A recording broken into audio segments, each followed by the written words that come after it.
Hello friends, आज हम बात करने जाने वाले हैं एसीएल के बारे में। एंटीरियर क्रूशिएट लिगामेंट, घुटने का जो मेन लिगामेंट है उसे बोलते हैं एंटीरियर क्रूशिएट लिगामेंट। आज हम एंटीरियर क्रूशिएट लिगामेंट की इंजरी कैसे होती है, क्या कॉजेज होते हैं, उसकी क्या ट्रीटमेंट है और उसके बारे में क्या क्या मिस इन्फॉर्मेशन है उसे हम क्लियर करेंगे with doctor Prathamesh Jain at advance knee and shoulder hospital. तो इस वीडियो में हमारे साथ बने रहिए। सर, आप सबसे पहले एसीएल क्या है वो समझा दीजिए। देखिए, आपका घुटना जो होता है वो एक बहुत ही हाई लोड स्ट्रक्चर है।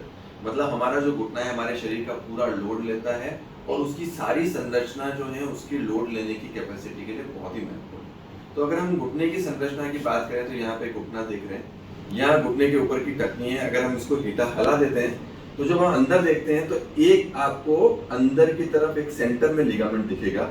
इस लिगामेंट को हम एंटीरियर क्रूशिएट लिगामेंट बोलते हैं। ऐसे ही एक लिगामेंट घुटने के पीछे की तरफ होता है जिसको हम पोस्टीरियर क्रूशिएट लिगामेंट बोलते हैं, और दो लिगामेंट बाहर की तरफ होते हैं जिसको एमसीएल और एलसीएल बोलते हैं। अब ये जो एसीएल लिगामेंट होता है ये घुटने की धुरी होती है, घुटने का जो बेस है वो बनाती है। ऊपर की हड्डी जिसको हम जांघ की हड्डी बोलते हैं और नीचे की हड्डी जिसको टांग की हड्डी बोलते हैं उसके बीच में कनेक्शन बनाती हैं और घुटने को बैलेंस देती हैं, घुटने को सपोर्ट देती है। इस लिगामेंट से जो है घुटने को ताकत और स्थिरता मिलती है, और अगर यह लिगामेंट किसी भी कारण से टूट जाता है तो घुटना अस्थिर हो जाता है और चलने फिरने में आपको तकलीफ हो जाती है। अब यहाँ यह ध्यान देना बहुत ही आवश्यक है कि सारे लिगामेंट में से सबसे आम तौर पे एसीएल लिगामेंट टूटता है, क्योंकि जो फोर्सेस एसीएल लिगामेंट पे आते हैं वो सर्वाधिक होते हैं, सबसे ज्यादा होते हैं। तो एमसीएल लिगामेंट है, एलसीएल लिगामेंट है, बीसीएल लिगामेंट है, यह सब मिला के 10 से 20% की इंजरी होती है, और 80 से 90% जो लिगामेंट में इंजरी होती है वो एसीएल या एंटीरियर क्रूशिएट लिगामेंट की इंजरी होती है। क्योंकि जैसे मैंने बताया कि आप जब भी लोड लेते हो तो यह लिगामेंट सबसे ज्यादा लोडिंग पे आता है। तो थोड़ा सा अगर आपका पांव फिसला, पांव ट्विस्ट हुआ, टर्न हुआ तो यह लिगामेंट पे लोड पड़ता है और इसमें इंजरी हो सकती है, या पार्शियल या कंप्लीट टेयर इसके अंदर आ सकता है। ओके, तो सर अगर एसीएल को हम अच्छे से स्ट्रॉन्ग करना चाहते हैं तो क्या कर सकते हैं? पहले तो हम ये देखिए, इंजरी नहीं हो, सबसे महत्वपूर्ण हमारा मंशा रहती है कि मरीज हमारे पास इंजरी के साथ आए ही नहीं। तो चोट नहीं लगे, इंजरी नहीं लगे, इसके लिए आपको खेलते हुए काफी प्रोटेक्शन फीचर्स का ध्यान रखना है। अगर आप स्पोर्ट्स के लिए जा रहे हैं तो आपको स्ट्रेचिंग करनी है, आपको एक्सरसाइजेस करनी है, आपको मसल पावर बिल्डअप करनी है, तो क्वाड्रिसेप्स और हैमस्ट्रिंग को मजबूत करने की कसरत करनी है। वो तो ये है कि एक्सटर्न नहीं हो। कॉन्टेक्ट स्पोर्ट में रिस्क ज्यादा होता है, तो रिस्क लेते हुए थोड़ा सा ध्यान रखें और अपने बॉडी को ट्रेन करें कि अनयूजुअल लैंडिंग नहीं हो, अनयूजुअल ट्विस्टिंग नहीं हो, उसका हम ध्यान रखें। अब अगर इंजरी हो ही जाती है तो उसका सही समय पे डायग्नोसिस और सही समय पर ट्रीटमेंट बहुत ही इंपॉर्टेंट है। हम ये नहीं सोच सकते कि आज इंजरी हुई है और हमने 2 महीने बाद या 4 महीने बाद ट्रीटमेंट करा लिया और हम ठीक हो जाएंगे। तो अगर आपकी इंजरी हुई है तो सही समय पे उसका डायग्नोसिस बहुत ही जरूरी है। आज के ज़माने में एमआरआई एक बहुत ही कॉमनली अवेलेबल इन्वेस्टिगेशन है। तो मैं मानता हूँ कि अगर आपको डाउट है कि आपके घुटने में एसीएल टेयर है तो आपको बिना कुछ सोचे समझे सबसे पहले एसीएल का एमआरआई जो है वो, घुटने का एमआरआई जो है वो करा लेना चाहिए। तो एमआरआई के बेसिस पे काफ़ी चीज़ें क्लियर हो जाएंगी कि आपको लिगामेंट में इंजरी है या लिगामेंट में इंजरी नहीं है, और अगर है तो किस लेवल की इंजरी है। एमआरआई नॉर्मली हम 1.5 टेस्ला मिनिमम रिकमेंड करते हैं। 1.5 टेस्ला एंड अबव का जो एमआरआई है उससे exact diagnosis anterior cruciate ligament का हो सकता है। हमने भ्रांतियों की बात की, मिसकंसेप्शन की बात की, तो एक बहुत ही कॉमन मिसकंसेप्शन है कि चोट लगने के 3 हफ्ते बाद तक एमआरआई नहीं कराना चाहिए। तो ये एक बहुत ही गलत भ्रांति है। चोट लगने के तुरंत बाद आप एमआरआई करा सकते हो, उससे बहुत ही एक्यूरेट रिजल्ट्स हमको एसीएल इंजरी के बारे में या कोई भी लिगामेंट इंजरी के बारे में मिल सकते हैं। तो सबसे पहले कोई चोट लगता है तो हम एक एक्सरे रिकमेंड करते हैं और उसके बाद एक एमआरआई। और एमआरआई एक्यूट स्टेज में, मतलब आपको तुरंत चोट लगी है तो तुरंत बहुत ही एफिकेसी और सही इंफॉर्मेशन आपको उस समय पे दे सकता है। तो सर अगर इंजरी हुई है तो कोई घुटने को रेस्ट देने की या सीधा रखने की, मोड़ के रखने की कोई जरूरत नहीं है? अब यह निर्भर करेगा कि आपको क्या चोट आई। तो जब हम एमआरआई कराएंगे तो उसमें क्लियर हो जाएगा कि आपको किस तरह की, किस ग्रेड की चोट है। तो एमआरआई जल्द से जल्द करा देना चाहिए। अगर आपको घुटने में चोट लगी है और हमको मन में ये डाउट है कि एसीएल इंजरी हो सकती है, तो एमआरआई कराने में देरी नहीं करनी चाहिए, क्योंकि एमआरआई आपको सटीक और सही डायग्नोसिस सही टाइम पे दे सकता है। सर, एनी चांसेस कि एसीएल टीनेज में ज्यादा होता है, स्पोर्ट्स पर्सन में ज्यादा, कोई कॉमन? हाँ, देखिए एसीएल इंजरी नॉर्मली कम उम्र में ज़्यादा देखी जाती है, तो टीनेजर्स में भी देखी जाती है, एडल्ट में देखी जा सकती है, स्पोर्ट्स पर्सन में भी देखी जा सकती है। जो ज्यादा मोबाइल है, जो ज़्यादा स्पोर्ट्स खेल रहे हैं, एक्सपेंसिव स्पोर्ट्स खेलते हैं, बहुत हाई इंटेंसिटी स्पोर्ट्स खेलते हैं, उनमें ज़्यादा होता है। अगर एक लड़का और एक लड़की है और दोनों बराबर के स्पोर्ट्स खेल रहे हैं, तो लड़की में ज़्यादा इंजरी का रिस्क होगा। उसका रीज़न ये होता है कि उनमें हार्मोनल कंपोनेंट भी होता है, और उनका जो नॉच होता है गर्ल्स का, वो नैरो होता है। तो अगर सेम स्पोर्ट्स खेल रहे हैं, एक लड़का और लड़की है, दोनों सेम इंटेंसिटी से बैडमिंटन खेल रहे हैं, सब कुछ सेम है, तो लड़कियों में थोड़ी ज़्यादा रिस्क होती है एसीएल इंजरी होने का लड़कों के कंपैरिजन। ओके सर, एक बार अगर एसीएल इंजरी हो गई है, then it is not going to get repaired by itself, वो अपने आप रिपेयर नहीं होने वाला है। बहुत ही रेयर केसेस में अगर पार्शियल इंजरी है और एसीएल 50% से अधिक कम फटा हुआ है, तो पार्शियल टेयर्स में वेरी फ्यू केसेस में, कुछ केसेस में अपने आप सेल्फ हीलिंग हो सकती है। इसीलिए मैं कह रहा हूँ कि एमआरआई बहुत ही महत्वपूर्ण है। एमआरआई पे हम ये देखते हैं कि कितने प्रतिशत जो है फाइबर से वो फटे हुए हैं। अगर सिर्फ 20-25% फाइबर फटे हुए हैं, तो अपने आप जो हीलिंग है उसका चांसेस होता है। अगर उससे ज़्यादा 50% या उससे ज़्यादा फाइबर्स फटे हुए हैं, तो उस केस में डेफिनेटली आपको सर्जिकल इंटरवेंशन की जरूरत होती है। तो हमने भ्रांतियों की बात की, तो एक बहुत बड़ी भ्रांति यह है कि हर केस में एसीएल नया डालना पड़ता है या एसीएल रिकंस्ट्रक्शन सर्जरी की जरूरत पड़ती है। यह भी एक बहुत कॉमन भ्रांति है एसीएल इंजरी के बारे में। आज के ज़माने में सही टेक्नोलॉजी, सही टेक्निक को अगर हम फॉलो करते हैं, तो कई पेशेंट्स में हमें एसीएल रिकंस्ट्रक्शन करने की आवश्यकता ही नहीं पड़ती, अगर मरीज हमारे पास सही समय पर पहुंच जाता है। तो इन मरीजों में हम लोग एसीएल का प्राइमरी रिपेयर का सर्जरी कर सकते हैं, जिसमें फटे हुए एसीएल को वापस अपनी जगह पे जोड़ दिया जाए। तो एसीएल सर्जरी के ग्रेड्स होते हैं, इंजरी के ग्रेड्स होते हैं, और शर्मन 1 और 2 जो ग्रेड्स होते हैं, उसमें अगर 1 महीने के अंदर में मरीज हमारे पास आता है, तो फटे हुए एसीएल को वापस हम अपनी जगह पे रिपेयर कर सकते हैं। उन मरीजों में रिकंस्ट्रक्शन या ग्राफ्ट डालने की आवश्यकता ही नहीं होती है, और ये हमने कर दिया तो एकदम नॉर्मल जो एसीएल है वैसा आपको फीलिंग आएगा। तो एसीएल रिपेयर एक बहुत नई चीज है जो हम लोग करते हैं, जो इन है, और जिससे वो भ्रांति कि जो एसीएल है उसको रिपेयर नहीं किया जा सकता, हर केस में नया एसीएल डालना पड़ेगा, वह हम जो हमारे जो व्यूअर्स हैं और हमारे पेशेंट्स हैं, उसकी ये भ्रांति हम दूर करना चाहते हैं कि हर एसीएल इंजरी में, हर एसीएल सर्जरी में नया ग्राफ्ट डालने की आवश्यकता नहीं पड़ती है। सिर्फ उन्हीं मरीजों में जहाँ पे ये एसीएल रिपेयरेबल नहीं होता है और मरीज हमारे पास सही समय पर नहीं पहुंचा है, उन मरीजों में हम लोग ग्राफ्ट डाल के एसीएल सर्जरी करते हैं। तो सर, ये सही समय का टाइम फ्रेम क्या है, कब तक पेशेंट को अलर्ट हो जाना चाहिए? देखिए, जैसे मैंने बताया कि इंजरी अगर आपको हुई है तो तुरंत एमआरआई कराने की आदत डालें। तुरंत एमआरआई से हमारा डायग्नोसिस एक्यूरेट आएगा। फिर हम ग्रेडिंग को रिकमेंड करते हैं। जो अच्छे रेडियोलॉजी सेंटर्स हैं, अच्छे एमआरआई सेंटर्स हैं, वो हमको ग्रेडिंग करके देते हैं कि शर्मन 1 है, शर्मन 2 है, शर्मन 3 है, शर्मन 4 है। अब शर्मन 1 का मतलब ये है कि जो फीमोरल अवजन है, तो एसीएल जो है जांग की हड्डी की तरफ से उखड़ गया है, तो यहाँ पे एसीएल अटैच हो रहा है और वहीं से उखड़ गया है, लिगामेंट एक साथ है पूरा का पूरा। तो उसमें हम टाँके ले लेते हैं और फिर स्पेशल एक एंकर होता है जिसको नॉटलेस एंकर बोलते हैं, वह एंकर डाल के हम अपनी जगह पे रिपेयर कर देते हैं। तो पुराना आपका वैसा का वैसे ही एसीएल हम रेस्टोर कर सकते हैं। इसमें रिकवरी भी फास्ट होती है, ग्राफ्ट लेने की जरूरत भी नहीं पड़ती, ग्राफ्ट भविष्य के लिए बच जाता है और आपकी रिकवरी भी फास्ट होती है। तो एसीएल रिपेयर जो है एक एक्चुअल अच्छी सर्जरी है, परंतु कुछ ही केसेस में संभव है। आमतौर पे हम ये मानते हैं कि इंजरी के 1 से 1.5 महीने तक हम ये प्रोसीजर रिपेयर वाला कर पाते हैं सेलेक्टेड पेशेंट में सही समय पर। ओके सर, रिकंस्ट्रक्शन में ग्राफ्ट कहाँ से किया जाता है? तो अधिकांश मरीजों में जो हमारे पास सही समय पर नहीं आए और जिनको शर्मन 3 या शर्मन 4 की इंजरी है, उनमें हमको एसीएल रिकंस्ट्रक्शन की जरूरत पड़ती है और इसके लिए कई सारे ग्राफ्ट ऑप्शंस हमारे पास अवेलेबल है। आमतौर पे सबसे कॉमन जो हम ग्राफ्ट यूज करते हैं वो सेमीटेंडिनस और ग्रेसिलिस ग्राफ्ट होता है। हम यूजुअली एक ही ग्राफ्ट सेमीटेंडिनस लेना पसंद करते हैं, दोनों ग्राफ्ट यूजुअली हम नहीं लेते हैं, पर ये दोनों ग्राफ्ट लिए जा सकते हैं। इसके बाद सेकंड नंबर पे पेरोनियस टेंडन का ग्राफ्ट आता है, थर्ड नंबर पे क्वाड्रिसेप्स टेंडन का ग्राफ्ट आता है और फोर्थ नंबर पे बोन टेंडन बोन ग्राफ्ट आता है। तो आपके उस लिम्ब से, जिस लिम्ब में इंजरी हुई है, उसमें ये 4 ग्राफ्ट लिए जा सकते हैं।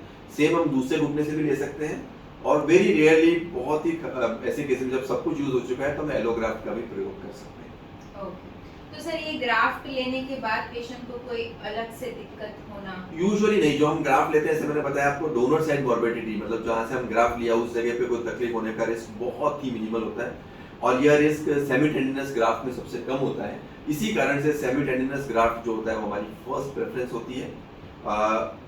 ग्राफ्ट लेने से कोई मॉर्बिडिटी या परेशानी नहीं हो, इसके आधार पे हम ग्राफ्ट का सिलेक्शन करते हैं। तो सेमी टेंडिनस मेरा पहला सिलेक्शन है, दूसरा जैसे मैंने आपको बताया पेरोनियस है, और तीसरा क्वाड्रिसेप्स और बीटीपी ग्राफ्ट है। तो सर ये सर्जरी जो है उसमें अलग अलग टेक्निक्स हैं, जैसे फाइबर टेप, इंटरनल ब्रेस, तो सर उसके बहुत कॉमन क्वेश्चंस रहते हैं। बिल्कुल। सो आमतौर पे जो फाइबर टेप एंड जो है वो एक एसीएल के ऊपर एक स्पेशल टेक्निक, जिससे हम एसीएल लिगामेंट को स्ट्रॉन्ग करते हैं, उसको वापस फटने से बचाते हैं और उसका रीटेयर रेट कम करते हैं। तो ये एक एडिटिव टेक्निक है। तो हम जो एसीएल की टेक्निक यूज करते हैं, ये जो टेक्निक है इसको हमने एक स्मार्ट प्रोसीजर या स्मार्ट कंसेप्ट दिया है, और ये स्मार्ट टेक्निक बोलते हैं। इस स्मार्ट टेक्निक जैसे मैंने बताया कि सबसे पहले तो हम अगर एसीएल को रिपेयर करने की कोशिश करते हैं, अगर रिपेयर होता है तो बहुत अच्छी बात है, हम ग्राफ्ट नहीं लेते हैं। और उसके बाद अगर जो केसेस होते हैं जिसमें हमको ग्राफ्ट करना पड़ता है, तो ग्राफ्ट को स्ट्रेंथन करने के लिए और उसके रीटेयर रेट्स को कम करने के लिए हम फाइबर टेप, इंटरनल ब्रेस का प्रयोग करते हैं, और हम जनरेशन 3 ब्रेस बटन का प्रयोग करते हैं। तो ये जो ब्रेस बटन होता है इसमें इनबिल्ट टेप होती है, तो जो आपका बटन है उसके अंदर से ही टेप जाती है और वह उसके फिक्सेशन को बहुत मजबूत करती है। तो ब्रेस बटन एक स्पेशल डिवाइस है जिसके माध्यम से हम ये सर्जरी करते हैं, और जो एसीएल है उसके रीटेयर रेट्स को कम करते हैं, उसका रिहैबिलिटेशन फास्ट करते हैं। स्मार्ट जो कंसेप्ट है उसमें एक चीज और है कि हम अगर कुछ एसीएल का पार्ट बचा हुआ है तो उसको भी हम वापस रीइंफोर्स करते हैं, जिसको एसीएल ऑगमेंटेशन या स्टंप ऑगमेंटेशन बोलते हैं। ओके। तो सर इसमें से कोई भी प्रोसीजर इज द बेस्ट, और से आपको इंट्रा ऑपरेटिवली ही डिसाइड करना हाँ, रहता है? यह मेरा इंट्रा ऑप डिसीजन रहता है, जिससे मैंने आपको बताया कि हम एसीएल की सभी टेक्निक जो वर्ल्ड लेवल पे सबसे अच्छी टेक्निक्स है वो हम प्रयोग में लेते हैं। सभी टेक्निक्स तो हम सबसे पहले तो ये कोशिश करते हैं कि रिपेयर हो जाए। तो पहली जो टेक्निक अगर रिपेयर हो जाए तो बेस्ट है, रिपेयर करके मरीज को दे देते हैं, मरीज को ग्राफ्ट लेने की आवश्यकता ही नहीं पड़ती। सेकंड जो टेक्निक हम फॉलो करते हैं वो स्टंप रिपेयर, स्टंप प्रिजर्वेशन या स्टंप ऑगमेंटेशन है। उसमें जितना एसीएल बच जाता है उसको बचाते हैं, ग्राफ्ट डाल देते हैं, और उसके ऊपर जो बचा हुआ एसीएल का स्टंप है उसको भी उसके ऊपर रीइंफोर्स कर देते हैं, उसको रिपेयर कर देते हैं। तो नेचुरल फीलिंग, प्रोप्रायोसेप्शन, मरीज को जो नेचुरल नी की फीलिंग है या पहले जैसा नी होने का फीलिंग है वह ज्यादा आता है। तो यह स्मार्ट टेक्निक का एक दूसरा एस्पेक्ट है कि जितना एसीएल हम बचा सकते हैं उतना बचा लें, और उसको हम इंटीग्रेट करते हैं जो ग्राफ डाला है उसमें। अब ऑल इनसाइड टेक्निक भी जो हम कई बार यूज करते हैं, परंतु अगर स्टंप बचा हुआ है तो ऑल इनसाइड नहीं कर पाते हैं, क्योंकि ऑल इनसाइड टेक्निक में हमको स्टंप को निकाल देना पड़ता है, क्योंकि ग्राफ को हम जॉइंट के अंदर से डालते हैं, तो कई बार हमको स्टंप को निकाल देना पड़ता है, तो वो पसंद नहीं करते हैं। तो अगर स्टंप बचा हुआ होता है, स्टंप अच्छा होता है, तो स्टंप प्रिजर्वेशन, स्टंप ऑगमेंटेशन करते हैं। अगर स्टंप हम बचा नहीं पाते हैं और ग्राफ को हमको जो स्टंप पे पूरा है ही नहीं, स्टंप को निकाल देना पड़ता है, तो कुछ उन केसेस में हम ऑल इनसाइड एसीएल सर्जरीज भी कर सकते हैं, रिगार्डलेस ऑफ द फैक्टर कि हम कौन सी टेक्निक यूज कर रहे हैं, कौन से फिक्सेशन डिवाइस यूज कर रहे हैं। फाइबर टेप ऑगमेंटेशन जो है वो ऑलमोस्ट हम हर पेशेंट में करते हैं, जिससे स्ट्रेंथ ऑफ फिक्सेशन बढ़ जाता है। यहाँ पे एक नया टेक्निक है, नया जो चीज हम लेके आए हैं वो इको बटन फ्लेक्स नाम का डिवाइस है। इसमें नॉर्मली जो बटन्स यूज करते हैं वो दो तरह के बटन होते हैं, एक फिक्स लूप बटन है और एक एडजस्टेबल लूप बटन है। तो ये एक नया हाइब्रिड लूप बटन है, इसमें दोनों ही बटन के कैरेक्टरिस्टिक है। तो इको बटन फ्लेक्स करके एक डिवाइस आया जिसमें हमको रिजिड लूप या फिर फिक्स लूप बटन और एडजस्टेबल लूप बटन दोनों के एडवांटेज मिल जाते हैं। तो कई बार हम वो यूज करते हैं। एक बहुत बड़ी इंपॉर्टेंट चीज जो हम करते हैं, प्रयोग करते हैं, जो बाकी लोग नहीं करते हैं, वो फ्लेक्सिबल रिमर्स का प्रयोग करना बहुत महत्वपूर्ण है। तो फ्लेक्सिबल रिमर्स में क्या होता है कि हमको ज्यादा टनल लेंथ मिलती है, तो सीधा जो रीमर है वो स्ट्रेट ऐसे आएगा, जबकि फ्लेक्सिबल टनल इस तरह से आती है, ये फ्लेक्सिबल रीमर इस तरह से आता है, तो हमको ज्यादा लंबा टनल मिलता है, और इसमें जो हमको जो ग्राफ और हीलिंग जो स्पेस मिलती है ज्यादा मिलती है, ज्यादा लंबा टनल मिलता है। ठीक इसी तरह से एक रेट्रो वॉच डिवाइस होता है, ये एक बहुत नई टेक्निक है, इसमें हम एक्यूरेट फीमर टनल मैनेजमेंट कर सकते हैं। तो एनाटॉमिकल जब एसीएल कर रहे हैं तो एग्जैक्ट फीमर लेंथ मेजर करने के लिए हम रेट्रो वॉच डिवाइस को यूज करते हैं। तो कई सारी जो हमारा स्मार्ट टेक्निक है उसमें कई सारी नई टेक्नोलॉजीज का प्रयोग करते हैं जो वर्ल्ड वाइड अपने आप में बेस्ट है। उन सभी टेक्नोलॉजीज का प्रयोग करके मरीज को बेस्ट में बेस्ट जो है हम रिजल्ट देने का प्रयास तो इसका मतलब है कि बेसिकली हर पेशेंट की सर्जरी अलग अलग होती है, Exactly. वेरिएबल होती है, Exactly. Depending on the injuries, Exactly. Depending everything on the ACL, उसका लेंथ, उसका बिल्ड, पेशेंट का बिल्ड। जैसे आपने देखा कि 5 उंगली कभी भी बराबर नहीं होती है, तो अगर 5 मरीज मेरे पास एसीएल इंजरी के साथ आते हैं तो एक सिमिलर नहीं रहते हैं। नॉट ओनली एसीएल, उनके साथ एसीएल के अलावा भी इंजरी होती है, तो मेनिस्कस इंजरी काफी कॉमन है, root injuries, ramp injuries, side के लिगामेंट्स की इंजरीज। तो हर मरीज मैं मानता हूँ अपने आप में एक यूनिक पेशेंट है। और अगर कोई डॉक्टर आपको ये कहता है कि हर मरीज में एक ही तरह की सर्जरी है, एक ही टेक्निक से सर्जरी होती है, तो वो मैं मानता हूँ कि कोई डॉक्टर आपको मिसगाइड कर रहा है, क्योंकि हमको पेशेंट को एज अ होल देखना होता है, उसकी इंजरी को एज अ होल देखना होता है, और एसीएल इंजरी को भी हमको स्पेसिफाई या पेशेंट स्पेसिफिक तरीके से देखना पड़ता है। एक मरीज जिसमें पूरा का पूरा एसीएल लिगामेंट जो है वो फट गया है, शर्मन टाइप 4 इंजरी, वो बहुत डिफरेंट केस है, जिसमें शर्मन टाइप 1 है, जिसमें फीमर से एसीएल लवल्स हो गया। तो हर मरीज जो एसीएल इंजरी का आता है वो अपने आप में मेरे लिए एक यूनिक पेशेंट होता है, और पेशेंट अनुरूप, पेशेंट के स्पेसिफिक, पेशेंट के हिसाब से जो बेस्ट हम सर्जरी होती है वो उस केस में हम उनको इंट्रा ऑपरेटिवली पेशेंट की फेवर में जो अच्छा रहता जो बेस्ट होता है वो हम डिसाइड करते हैं। और उसमें जो है, और इम्पोर्टेंट चीज ये है कि जो हॉस्पिटल में हम सर्जरी कर रहे हैं उसमें वो सारी टेक्निक्स अवेलेबल हो। कई बार क्या होता है कि एक नॉन एसीएल सर्जरी सेंटर है जहाँ पे एसीएल सर्जरी महीने में 1 या 2 हो रही है, उस पर सर्जरी की जाती है, तो वो सारी टेक्निक्स अवेलेबल ही नहीं होगी, तो सर्जन भी बेचारा रेस्ट्रिक्ट रहता है कि वो क्या करे। इसीलिए आवश्यक है कि आप उस जगह पे सर्जरी कराएं जहाँ पे जो सर्जरी रूटीन में की जाती है, और ये जितनी भी मैं टेक्निक्स बोल रहा हूँ सब टेक्निक्स की फैसिलिटी अवेलेबल हो। और इंट्रा मुझे अगर कोई भी इम्प्लांट या कोई भी डिवाइस की जरूरत हो तो वो वहाँ पे ऑन साइट अवेलेबल होना चाहिए। तो इसलिए ये महत्वपूर्ण है कि एसीएल सर्जरी आप उस सेंटर्स पे कराएं जहाँ पे एसीएल सर्जरी रूटीनली की जाए। तो वर्ल्ड वाइड एक स्टडी हुई थी जिसमें हाई वॉल्यूम सेंटर्स को लो वॉल्यूम सेंटर्स के साथ कंपेयर किया गया था। हाई वॉल्यूम सेंटर है जहाँ पर एसीएल सर्जरी रोज की 2 से 3 हो रही है, मतलब महीने में अगर हम 50 एंड 50 से अबव सर्जरी कर रहे हैं, जो सेंटर्स वहाँ पे एसीएल सर्जरी का रेट्स और सक्सेस काफी बेहतर रहता है उन सेंटर्स की तुलना में जहाँ महीने की 3, 4, 5 या 10, 20 सर्जरीज भी हो रही है। तो हाई वॉल्यूम सर्जरी सेंटर्स का चुनाव करें, उन सेंटर्स का चुनाव करें जहाँ इंट्रा ऑपरेटिव सारे टेक्निक्स अवेलेबल हो, उन सेंटर्स का चूज करें जहाँ पर सर्जरी जो है वो बेस्ट ओटी सेटअप्स में हो। ओटी में लेमिनर फ्लो होना बहुत जरूरी है, ओटी में स्टेरिलिटी टेक्निक का होना बहुत जरूरी है, जो ऑटोक्लेव ऑटोमेटिक स्टेरिलाइजेशन है, ईटीओ स्टेरिलाइजेशन है, वो बहुत ज्यादा महत्वपूर्ण है। साथ ही साथ डिस्पोजेबल यूज करना बहुत इंपॉर्टेंट है। कई जगह जो होती है एसीएल की सर्जरी वो कपड़े के ड्रिप्स के साथ होती है, तो उसके साथ जो हम स्टेरिलिटी है वो कम मेंटेन कर पाते हैं। हम रिकमेंड करते हैं कि प्लास्टिक ड्रिप्स हो, प्लास्टिक जो वाटर कलेक्शन होता है उसके लिए प्लास्टिक के पाउचेस उसमें इनबिल्ट होने चाहिए। तो जो ड्रेप सिस्टम है जो हम यूज करते हैं, सिर्फ drape system alone is around 8000, तो सिर्फ ड्रेप सिस्टम जो है वो यूज करके हम सर्जरी की जो सेफ्टी है वो काफी इंक्रीज कर देते हैं। तो प्लास्टिक इम्परवियस ड्रेप जो होते हैं वो सर्जरी में बहुत इंपॉर्टेंट है। तो जो हम स्मार्ट टेक्निक बताते हैं इसमें सब कुछ एक बेसिकली पूरा का पूरा पैकेज है जिसमें हम सर्जरी के प्री ऑप से लेके पोस्ट ऑप और इंट्रा ऑप सारा प्रिकॉशंस रखते हैं, और सारी टेक्निक्स हमारे पास इंट्रा ऑप अवेलेबल होती हैं। तो मरीज की बेहतरी के लिए जो भी बेस्ट पॉसिबल है वो हम उस टाइम पे उनको दे पाते हैं। तो सर ये हो गया सर्जिकल अपने मिसकंसेप्शंस के बारे में। अब हम जानते हैं बेसिक क्वेश्चंस, जैसे कि कितना सर्जरी में टाइम लगता है, पेशेंट को कितनी रिकवरी कितनी जल्दी मिलती है, और स्टिचेस के मार्क्स, ये सबसे ज्यादा कॉमनली आस्क्ड। एसीएल सर्जरी का जो टाइम है वो सर्जन की कॉम्पिटेंसी और सर्जन की स्किल्स पे बेस्ड रहता है। अगर मैं ये सर्जरी करता हूँ तो करीबन 15 से 20 मिनट बेसिक टाइम लगता है एसीएल सर्जरी करने में। अगर कोई सर्जन जो नए हैं वो सर्जरी कर रहे हैं तो उनको 2 से 3 घंटे भी लग सकते हैं। साथ ही साथ जो हम टेक्निक्स अदर देन एसीएल कर रहे हैं उस पर डिपेंड करता है। अगर मुझे एसीएल के साथ साथ में मेनिस्कस रिपेयर करना पड़ रहा है, रैम्प रिपेयर करना पड़ रहा है, या दूसरे लिगामेंट्स को रिपेयर करना पड़ता है तो टाइम बच जाता है। पर आमतौर पर आप ये मान के चलिए कि एसीएल सर्जरी प्लस माइनस है तो आधे से 1 घंटे का हमारे यहाँ पे समय लगता है। जो रिकवरी है वो सेकंड डे से हम फिजियोथेरेपी रिहैबिलिटेशन पे स्टार्ट कर देते हैं।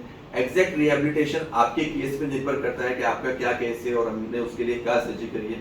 तो एग्जैक्ट रिहैबिलिटेशन उस केस और उस सिनेरियो पे डिपेंड करता है। स्टिच के मार्क्स मिनिमम होते हैं, नॉर्मली बहुत विजिबल नहीं होते हैं। घुटने के ऊपर 2 मार्क्स होते हैं, घुटने के नीचे हम ग्राफ देते हैं वहाँ पे 3 से 4 स्टिच आते हैं, तो वो बहुत मार्क्स विजिबल नहीं होते हैं। और ऐसा अगली स्कार्स ऐसा कुछ पेशेंट्स को नहीं आता है। Because it is an arthroscopic. इस आर्थ्रोस्कोपिक सर्जरी मिनिमल इन्वेसिव हमारी बहुत चीरफाड़ नहीं होती है और बहुत ही लिमिटेड उसमें हम ये सर्जरी परफॉर्म करते हैं। और सर पेशेंट मोबाइल कितने दिन के बाद से हो सकता है? पेशेंट सेकंड डे से चल फिर सकता है, सेकंड डे से अगर सिर्फ एसीएल की सर्जरी की है तो सेकंड डे से चल जाता है। परंतु आमतौर पे जैसे मैंने आपको बताया कि मेनिस्कस इंजरीज कई बार इसके साथ एसोसिएट होती हैं। तो अगर हमको मेनिस्कस रिपेयर किया है किसी मरीज में तो फिर उसको हमको कुछ थोड़ा प्रोटेक्शन देना पड़ सकता है। कुछ समय के लिए उनको वॉकर पे और स्टिक पे चलना पड़ सकता है। वेट बेयरिंग भी हम थोड़ी, अगर मेनिस्कस में रिपेयर किया है तो हमको थोड़ा डिले करने की आवश्यकता पड़ सकती है। अगर सिर्फ एसीएल है तो हम बहुत जल्दी पेशेंट्स को मोबिलाइज कर सकते हैं। स्पेसिफिकली जो हमने बताया कि हमारी स्मार्ट टेक्निक हम यूज कर रहे हैं with all advance features like flexible reamers, anatomical technique, use of retrogauge and internal base, जो हम ये सब कुछ यूज कर रहे हैं उसके साथ हम काफी जल्दी पेशेंट्स को मोबिलाइज कर सकते हैं। Okay. तो सर पेशेंट अपनी नॉर्मल रूटीन कब से रिज्यूम कर सकते हैं? नॉर्मली 2 से 4 हफ्ते में आप वॉकर से बेड से बाहर आ जाओगे और आप सारा काम अपना कर पाओगे। स्पोर्ट्स वगैरह खेलना है तो 2 से 3 महीने के बाद आप स्पोर्ट्स में वापस आ सकते हैं। Okay. और सर 4 to 6 मंथ्स में अगर ये हो गई एसीएल की बात, अगर सर मेनिस्कस इन्वॉल्व है, मेनिस्कस इन्वॉल्वमेंट अब थोड़ा 1 से 2 महीने ज़्यादा लगते हैं। तो अप्रॉक्सीमेटली हम अगर स्पोर्ट्स की बात करें तो मरीज 4 से 6 महीने में स्पोर्ट्स में जाता है। तो सर आप मेनिस्कस के बारे में थोड़ी और जानकारी दे सकते हैं कि मेनिस्कस रिपेयर और मेनिसेक्टोमी? हाँ, तो आमतौर पे मोस्ट अस्पतालों में जो है मेनिसेक्टोमी की सर्जरी परफॉर्म की जाती है। तो ये गद्दी है और गद्दी जो है वो शॉक एब्जॉर्बर होती है बॉडी की। घुटने की जो गद्दी होती है वो शॉक एब्जॉर्बर की तरह काम करती है। घुटने की गद्दी जो है वो हमारी बॉडी का लोड लेती है, तो उसको बचाना बहुत आवश्यक है। तो गद्दी फट जाने पे गद्दी को काट के निकाल देना बहुत आसान सिंपल सर्जरी है जो बहुत इजीली कहीं भी परफॉर्म की जा सकती है। परंतु मेनिस्कस रिपेयर की जो सर्जरी होती है वो स्पेशलाइज्ड सेंटर्स पे ही परफॉर्म की जा सकती है। परंतु मेनिस्कस रिपेयर कराने के लिए मैं पेशेंट्स को मोटिवेट करता हूं, क्योंकि अगर वो करते हैं तो लॉन्ग टर्म रिजल्ट्स अच्छे रहते हैं। घुटने में दर्द और घिसारा होने की चांस बहुत कम रहती है। तो हम आमतौर पे रिकमेंड करते हैं कि जो घुटने की गद्दी फट जाती है उनको स्पेशल स्टिचेस लेके अपनी जगह पे रिपेयर किया जाए, जिससे हम एक मोर नॉर्मल फीलिंग और एक लंबे टाइम तक मरीज को अच्छा रिजल्ट दे पाए। भविष्य में होने वाले घिसारे से मरीज को हम बचा पाए। और सर दूसरे सारे जो लिगामेंट्स है बिसाइड्स एसीएल, जैसे कि पीसीएल, एमसीएल, एनसीएल, तो सर उसकी कितनी प्रोबेबिलिटी है? और जैसे मैंने आपको बताया कि 10 से 20% केसेस में दूसरे लिगामेंट्स भी इंजर हो सकते हैं। पीसीएल है, एमसीएल है, एलसीएल है। अगर ऐसा होता है और वो लिगामेंट्स भी इंजर होते हैं तो उन लिगामेंट्स को भी अपने बेस्ट तरीके से हम लोग एड्रेस करते हैं। अगर एक्यूट पेशेंट हमारे पास सही समय पे आ जाता है, इसलिए मैं आपको बार बार एम्फसाइज कर रहा हूँ कि सही समय पे आना बहुत आवश्यक है।